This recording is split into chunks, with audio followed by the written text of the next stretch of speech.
Welcome to Big Blend Radio's Travel with Terri podcast, featuring Terri Guthrie, a Dallas, Texas-based travel journalist who loves to talk about luxury family vacations, regional food and culture, national parks, historic attractions, and so much more.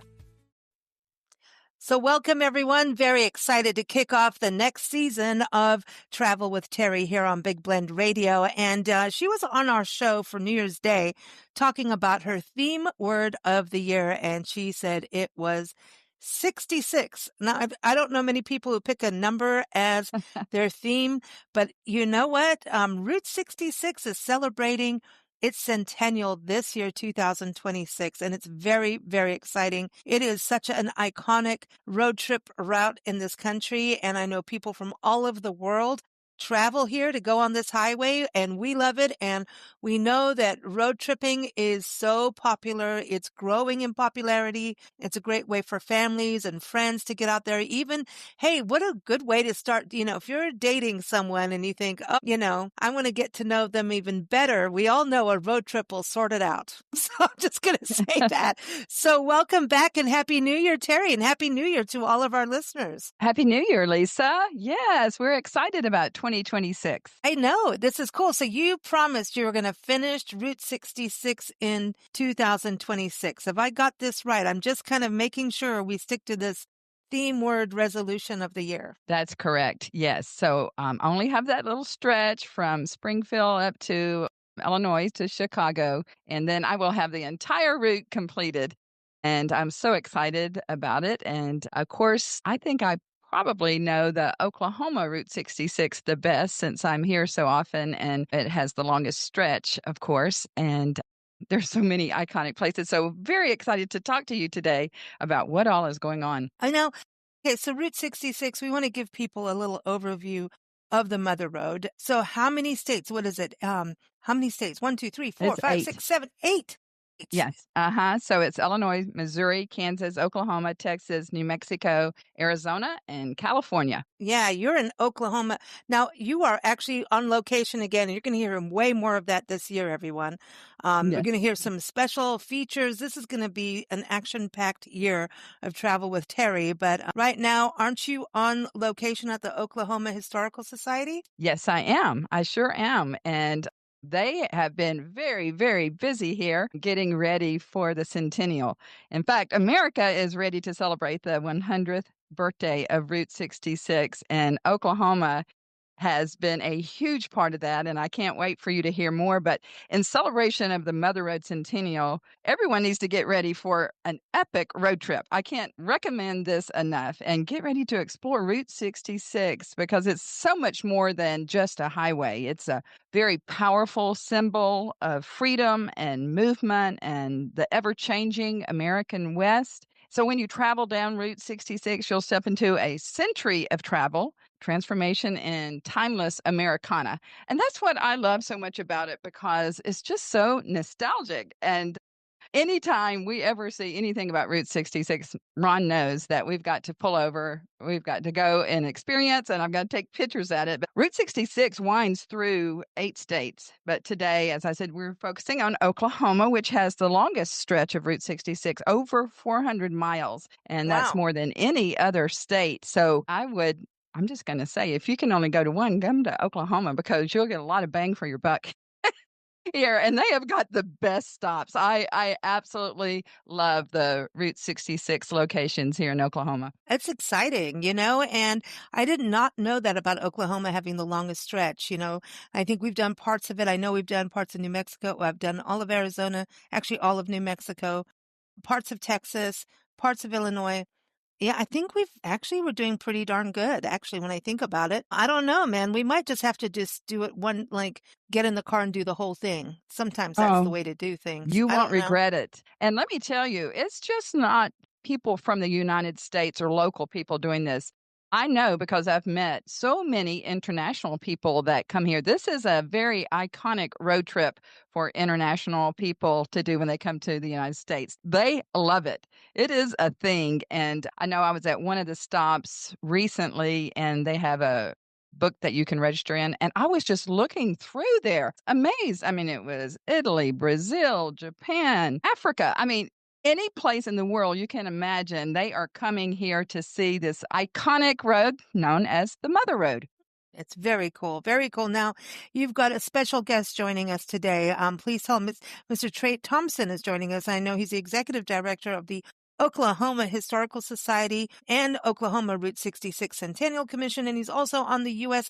Centennial Commission. So, I mean, Terri, you're not messing around when you get a guest. You know, you've got to go get someone who's on two boards of the commission and then really knows Oklahoma history. I know. I am so excited to have Trait with us today. And I just want to thank you, Trait, for being with us so much because he is super knowledgeable and has been very, very involved and plugged in with this enormous celebration that's taking place. And of course, is in the state that has the most. So who better than to talk about the centennial celebration than Mr. Trait Thompson? Awesome. Awesome. Well, let's welcome him on board. Get in the car, Trait. Well, I am here and we are gassed up and ready to go. And I tell you one thing, we have been gearing up here in Oklahoma for this centennial anniversary for several years. And I can't be more thrilled that we are finally in 2026 when we can celebrate this 100th anniversary of the Mother Road. And we have a lot of plans here in the state, not only here at the Oklahoma Historical Society, but the Centennial Commissions that I'm on, planning for basically rolling out the welcome mat and making people understand how important this road was and still is, not only to the people here in the United States, but as you mentioned, to people across the world. And don't you think this ties in just beautifully that there's two things that are happening this year as well? One, our National Park Service is 110 years old this year. On August 25th, it turns 110 years. And Route 66 is part of the National Park Service, and you can find national parks along the highway across the country. But then we are also celebrating America 250. So it is the 250th anniversary or birthday party of America. So doesn't this just like it? Did they know back in the day, 100 years ago, that this would be the reason to do it on this year? You know, this date, I should say. Well, I don't think they planned it that way, but certainly, you really, if you're talking about America, Route 66 is a big part of that. And when you think about 1926, where we were as a country, the automobile was really coming into fashion in terms of it being an affordable mode of transport for people to get around. And then for Oklahoma, as you get into the 90s and the Great Depression, it becomes that lifeline for people who are having so much trouble making ends meet and they migrate west to California. And it becomes that lifeline to try and create a better world for themselves. Of course, some were successful and others weren't. But then in post-World War II, it becomes a lifeline for soldiers coming back from the war to get back home and to start building their lives again. And Route 66 was such an important economic driver for all of these small towns and cities all along the route who all of a sudden they saw people coming to visit them that had not been there before. And so it was such an important part of America. And now when we think of America, it's that nostalgia. You know, a lot of people think about that era of Cadillacs and hamburgers and stopping at the roadside diner and the Great American Vacation. And this was indelibly tied to that era when we had disposable income and we could travel and we could see things. You could get from Chicago to Los Angeles on one thoroughfare. So there's nothing more American than Route 66. And it really did a huge amount in the world of pop culture too, which I think is really, I mean, when you think about the movies, the music, pop culture really plays a role of this, which really, and I think even the Lucy, I Love Lucy show even did an episode traveling Route 66. Our good friend Jim Hinckley was teaching me about this. I don't know if you've met Jim Hinckley yet out of Kingman, Arizona, but he was just saying the pop culture, I mean, really helped it, put it on the map. And did this boost commerce, though? As we're having, you know, a financial change in the world, did it also boost commerce throughout its time? for these small communities. Well, it certainly did, and it's really interesting that you mentioned I Love Lucy and them traveling in the TV show out to California, and there were TV shows. There was a Route 66 television show, and, of course, it did capture that imagination, and it's that whole era of American graffiti in the 1950s and Happy Days and the Fonz, even though that takes place in Milwaukee. It's this idea of that era of neon signs and souped up muscle cars and motorcycles and all of those things that people really want to appreciate about Route 66. And, even though by the 1960s, Route 66 is starting to kind of fall apart with the creation of the interstate highway system, by the 1990s and 2000s, it's recreating itself again, and it's coming back to life, even though the highway was decommissioned, because people know that if you want to find true, authentic experiences, you don't find them on the interstate highways. You have to get off the highway. You have to take your time. You have to stop at the mom and pop restaurant. You have to stop at the local gift shop. And so it really is a resurgence now. So it was a big part of the economy in the 30s, 40s, 50s, and it's a big part of the economy now. Yeah, and I think Oklahoma, I want to zone in on this. We've done a lot of travel in Oklahoma. Yes, part on Route 66 and also the Jefferson Highway, which I know that it does actually cross over. These two historic highways cross over each other, which is super cool for everyone to just, I don't know, these historic highways. It's like the veins of America, the actual part of, it's the heartbeat of America. And I think Oklahoma is so unique in that it's part of the West. It's like got frontier history. It's got the Western history, the Southwest, and also feels like a little bit of the Midwest. So you've got this mixed vibe that goes on in Oklahoma, but the history of Oklahoma, I find it's epic. I mean, that is what is exciting. I know I'm glad you're on the Historical Commission and the executive director of it, because I think that it's kind of in some ways an undiscovered treasure, this wonderful state you have. Yet at the same time, I was listening to your lieutenant governor at a meeting back in June talk about tourism and how this can be really the lifeblood of Oklahoma, and tourism and history go hand in hand.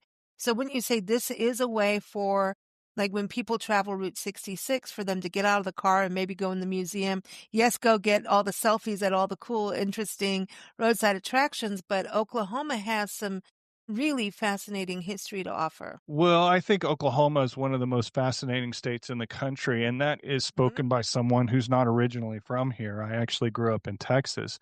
It is, we were essentially created as a place where we were going to relocate displaced Indian tribes who were displaced after the 1830 Indian Removal Act. And so all of eastern and south central Oklahoma was originally created for what we used to call the five civilized tribes. Now we call the five tribes. And then in the 60s, 70s, and 80s, as the Plains Indians tribes were conquered in warfare, they were put on reservations in the western part of the state. So Oklahoma starts out as Indian territory, and Route 66 makes its way through several of the Indian nations as it winds its way through the state. You talk about it enters the state from the east in the Quapaw Nation. It goes through the Cherokee Nation. It goes through, in the west, it'll go through the Cheyenne Arapaho Nation. And so, you can come to Oklahoma and you can experience that history as well, which is so important, but it's pioneer history as well. We had multiple land runs in Oklahoma, and where people came and tried to create new lives for themselves with the availability of free land. And then we have a pretty fascinating African American history as well. In fact, one of the only Black owned businesses on the entirety of Route 66, not just in Oklahoma, was located just a few miles west of Luther, Oklahoma, which was the Threet Filling Station, which has been renovated into an interpretive center for people to stop at. And so many fascinating stories to learn as you traverse our state. And you realize that the history here and the stories that we can tell are not one dimensional. It's not just pioneers. It's not just cowboys. It's not just Indians. It is all of those things intersecting in this wild and wonderful place. It's so cool. I mean, I've done some major historic sites that just give you, I don't know, when you step in some of them, you feel history. Some of the battlefields, memorial sites, I just want kids to do this. I really want kids to go out on the Route 66. I want families out there with their kids to take them into these places to get to learn some. Now, I know Terry was like, we've got to talk about Clinton, Oklahoma. What's going on in Clinton, Oklahoma? Well, we're proud of Clinton, Oklahoma, because Clinton is the Oklahoma Historical Society has the Oklahoma Route 66 Museum in Clinton. This is a museum that used to be a museum dedicated to sort of pioneer and farming and ranching life.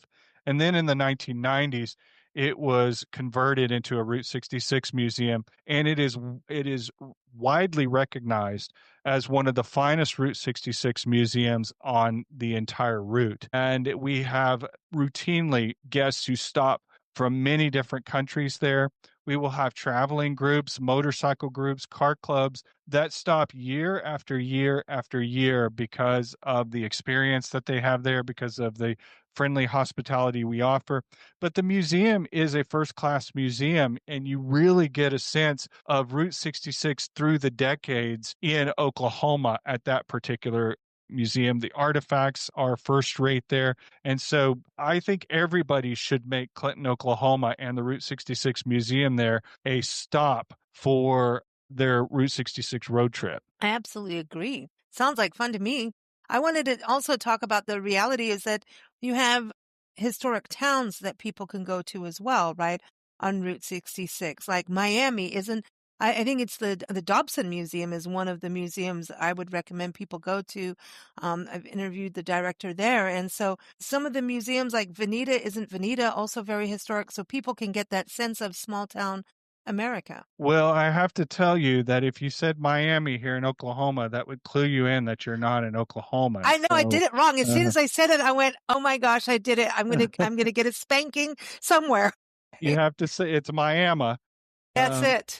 Yep. But you're exactly right. There's so many of these towns along the route in both eastern and western Oklahoma. There's so much history there, and each one of them has incredible museums.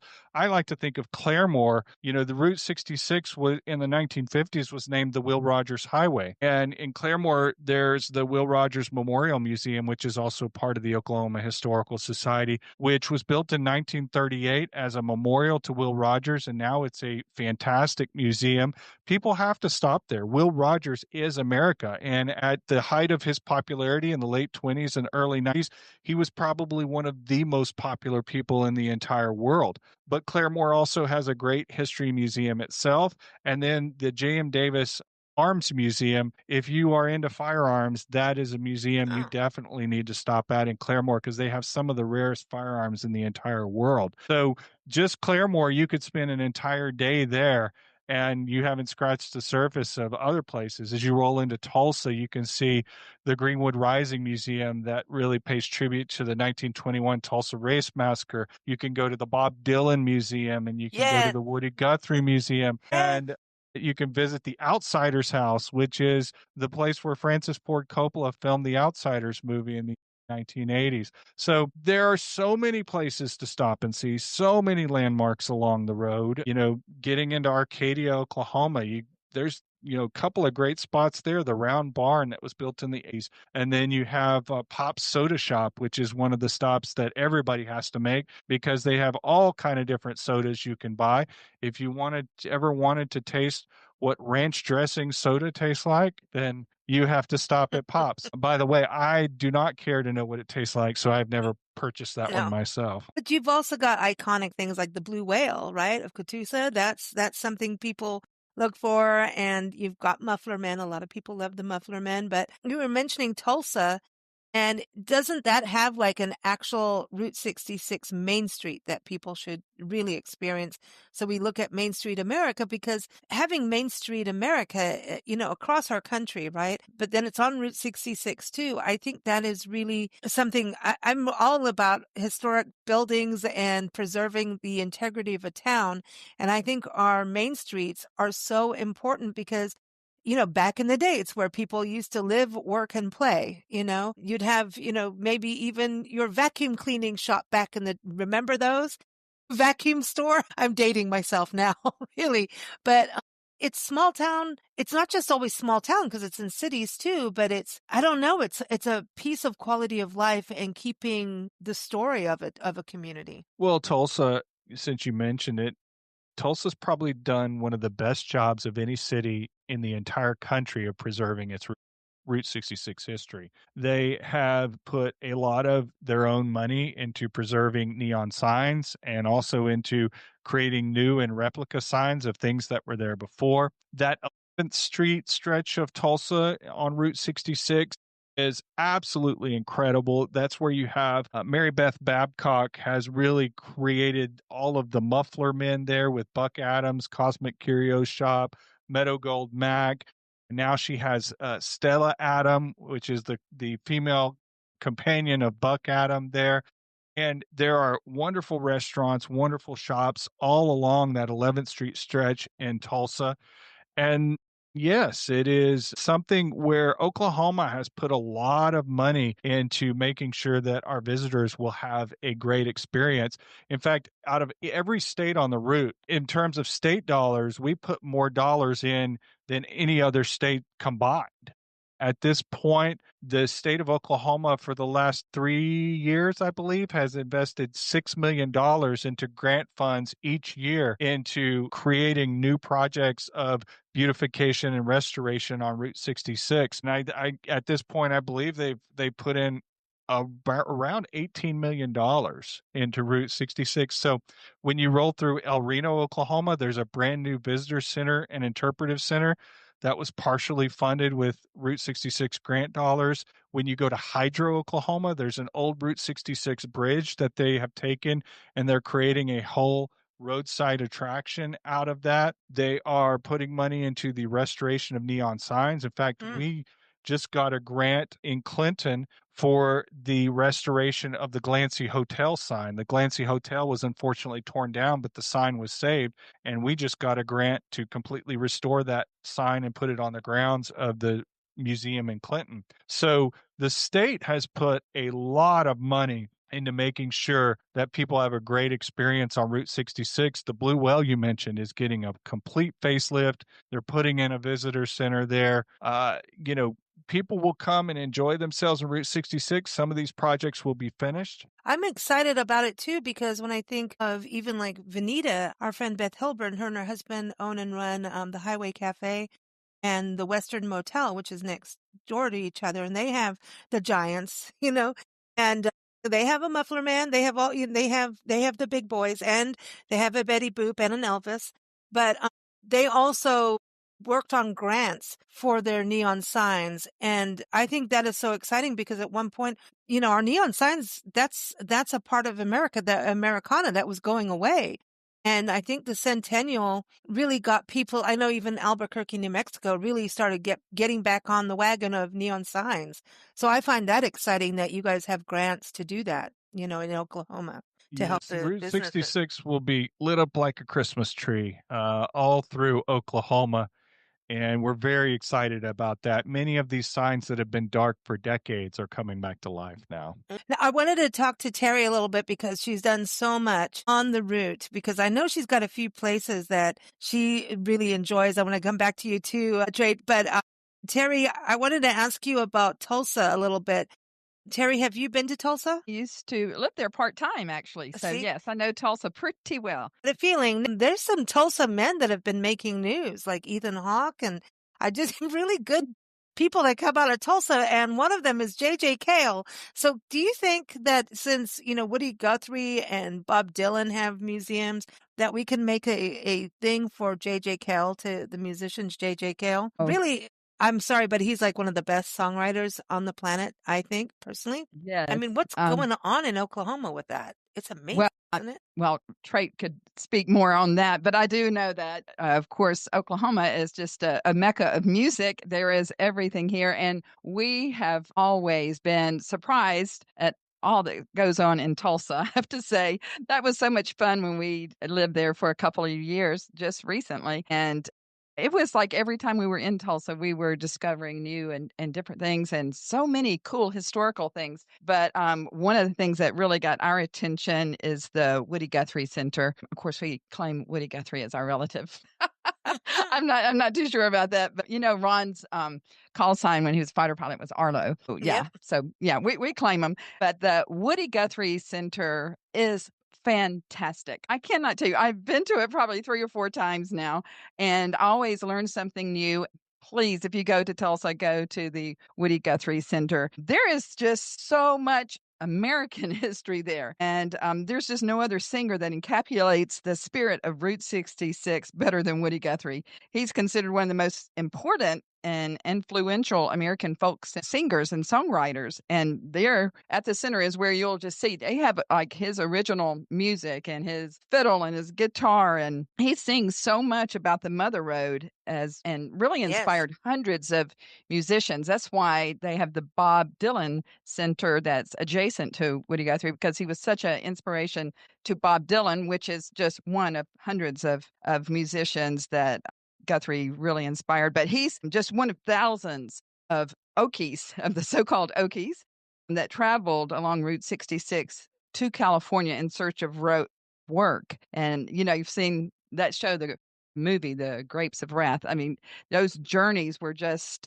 unbelievable. On a side note, Ron's grandfather actually rode his motorcycle back in the 30s from Mississippi once he went up to Oklahoma and across on Route 66 on his motorcycle back in the day, which I cannot even imagine. But I love that Woody Guthrie wrote the famous song, This Land Is Your Land, and that was recorded in 1944. And it's about the joys of the Mother Road journey. So that's just a fantastic place. There's so much in Tulsa and all over Oklahoma. But one other place that just really stands out to me that I love is here in the Oklahoma City area. And it's the Pop Soda Ranch that Trait talked about. It's so much fun. And they have a 66-foot tall, 4-ton LED sculpture of a soda pop out front. So you cannot miss it. It's like this giant neon bottle.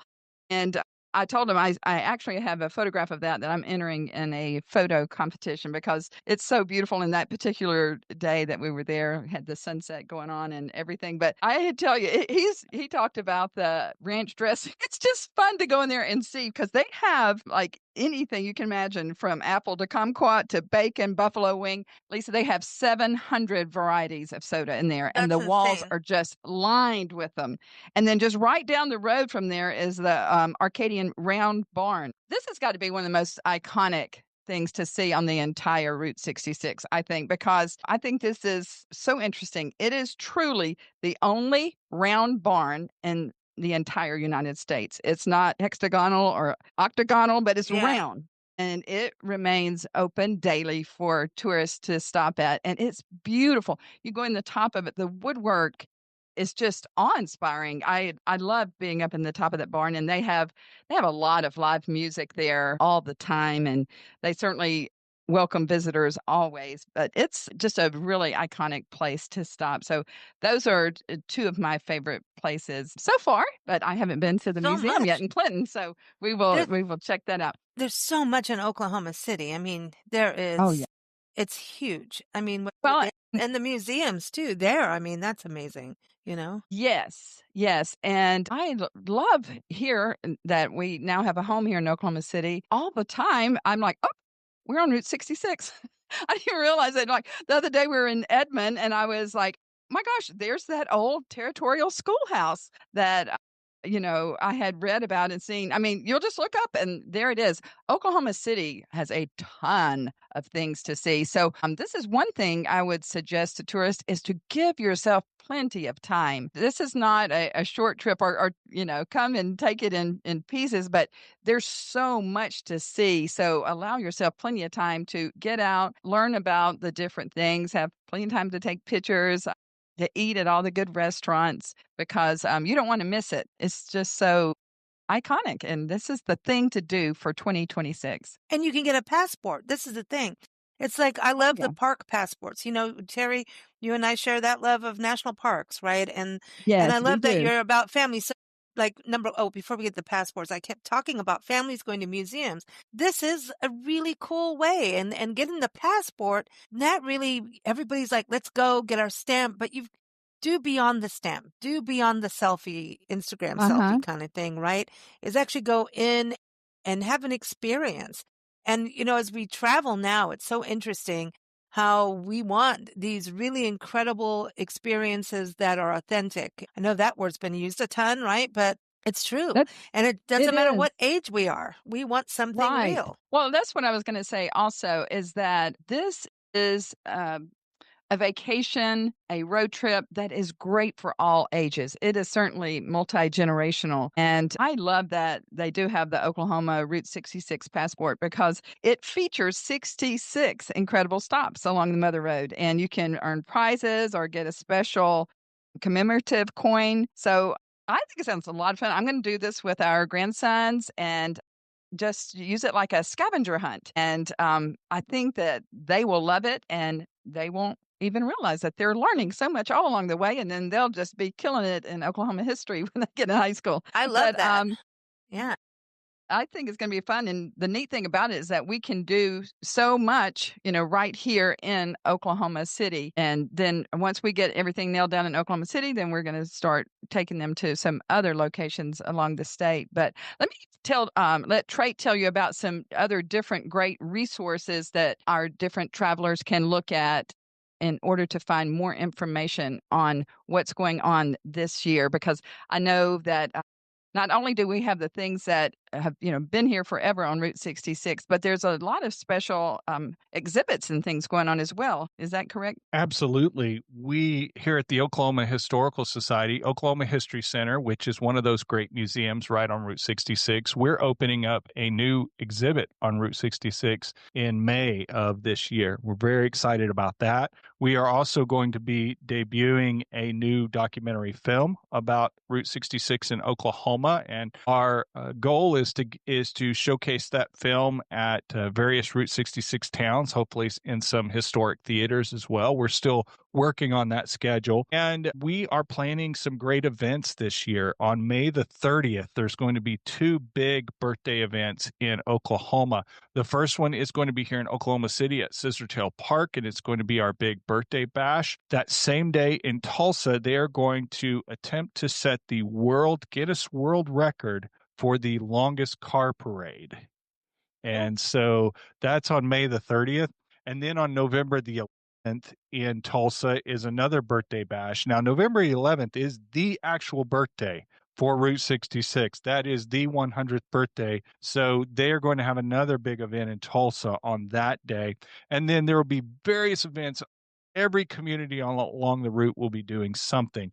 And our friends at the Oklahoma Tourism and Recreation Department have put together a page on their website, travelok.com, that will be showcasing all of those events and activities so people can go and they can plan their road trips around these wonderful events. And if you want to know more also about what we're doing, you can go to okhistory.org, and we have a events page as well where you can see what's going on in our Route 66 related events and activities and all of our other museums and sites across the state as well. So there will be no shortage of things to do all through Route 66 or all through 2026 and beyond. I love this. I have an interesting question. I have to, since, you're the executive director of the Oklahoma Historical Society, I wonder about people road tripping with their families, and also making it a discovery of family history. When I think about Route 66, especially during the Dust Bowl and people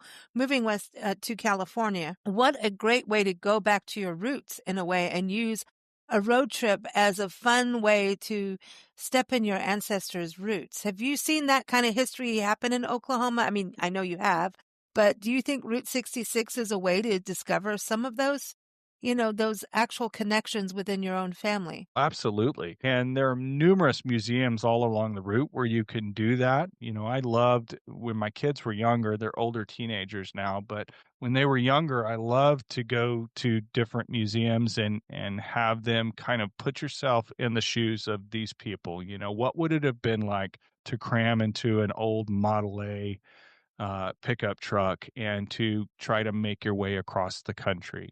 Try to put yourself in those shoes. But then as they get older too, you can make those experiences more meaningful and complex. And, one of the best things about Route 66 is honestly, it's the people you meet. And the more you make conversation with your waitress at the restaurant you stop at, make conversation with the person at the gift shop, because honestly, that's how you'll figure out the really cool places to go is by talking to the locals and hearing their stories and hearing about their lives and then putting yourself in those shoes. And so there's lots of different ways to find meaningful experience for families on Route 66. And it really doesn't matter how old your kids are. It may just determine, however old your kids are, may determine how long you can go between bathroom breaks. But you will always find something meaningful no matter how old you are. I agree. And you know what? Going to bathrooms on Route 66 across the whole highway, that's a whole other project for fun. Seriously. I'm just saying there's some historic ones with some interesting things to do. So that's a whole other conversation. Trait, thank you so much for joining us. And everyone, you can go to okhistory.org to learn more. All the links are in the episode notes. We'll put some extra tourism ones as well in there in the episode notes. But before you go, Trait, and I'm going to ask this of Terri too. Now, I don't know if you both have your 2026 passports yet for the Oklahoma Route 66. But I want to know, what was your latest passport entry to a destination on Route 66 in Oklahoma? And what is a future passport stamp that you're excited to get? So, Trait, the before and coming up. I think mine was the Chicken Shack restaurant in Arcadia, which is, we mentioned Arcadia a lot, but if you haven't eaten the fried chicken there, you have to go. So I think that was my most recent one. What's coming up? What do you want to do next? Well, I love taking photos on Route 66. In fact, I was just doing it the other day. Route 66 here in Oklahoma City moves right through the Asian district. And I was taking pictures of the milk bottle building in the Asian district here. I live off of Route 66 in Edmond. And so I have been taking some photos of Route 66 icons in the Edmond area as well. So, I don't have anything specific on my list yet, but I will tell you this. I never pass up a chance, if I can, to travel the Mother Road. He's going to keep going, and you're going to have to do the whole thing. I mean, have you done how far have you gone on Route 66? So I've gone from here to Miami, and then I've other stops in Illinois. I've done a lot of stopping in Springfield, Illinois. And then I've actually been to where it starts in Chicago, downtown Chicago, because my brother and his family live there. And I had my picture taken with the sign there. And then I've done it all the way out to Albuquerque. But it is a goal of mine to drive the whole route at some point. Obviously, this year would be the year to do it, except I'm so busy with all of our Route 66 activities here in Oklahoma. So it's something I definitely want to do as soon as I can carve out a little bit more time. Well, that's why they have 101 Dalmatians. It's 101 years of Route 66. You're allowed to spread it out and do it. I think that's the thing is, we all love those big maps where we can put the markers on and the passport books, because it's like this really super cool project. And it just is part of not just national history. This is world history, and it's America 250. I say people need to do Route 66 and do 250 things in this year on Route 66 for America 250. That sounds like a great goal to me. 66 of them are in Oklahoma, right, Terri? Yes. At least. Yes. It's probably even more. Do you know how many stops there are? Different places you can stop? I'm wondering if Trait knows. That's insane. Because you got to think about all hundreds, the mom and pop shops. Yeah. That's impossible. It's just countless. Yes, it really is. It's insane. I just know with us working on the Jefferson Highway Guide, I'm like, this is like a never-ending story, and that's the beauty of it, So you keep doing it over and over, and always have a new experience. I know. The beat goes on. That's it. So Terri, what was the last thing that you put in your Oklahoma passport, and what are you looking forward to putting on your passport? Yeah, well, just to clarify, I do have my Oklahoma Route 66 passport. I sure do. Of course she did. And my last one was the Arcadia Round Barn. And I did eat at the Chicken Shack afterwards. I have to say, I'd kind of forgotten about that.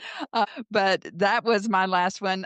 There's also a lake nearby called Arcadia Lake. I'll just have to mention that that's where we take our grandchildren camping all the time. In fact, we went there last week just hiking, which is another beautiful stop. There's a lot right there in that little section of the Pop 66, the Round Barn, the Chicken Shack, the lake, lots going on there. But what I want to do next, in fact, we might even do it today, is to go there to Edmond to the Territorial School. That's from 1889. And it's right there. I think that's like Main Street, Edmond.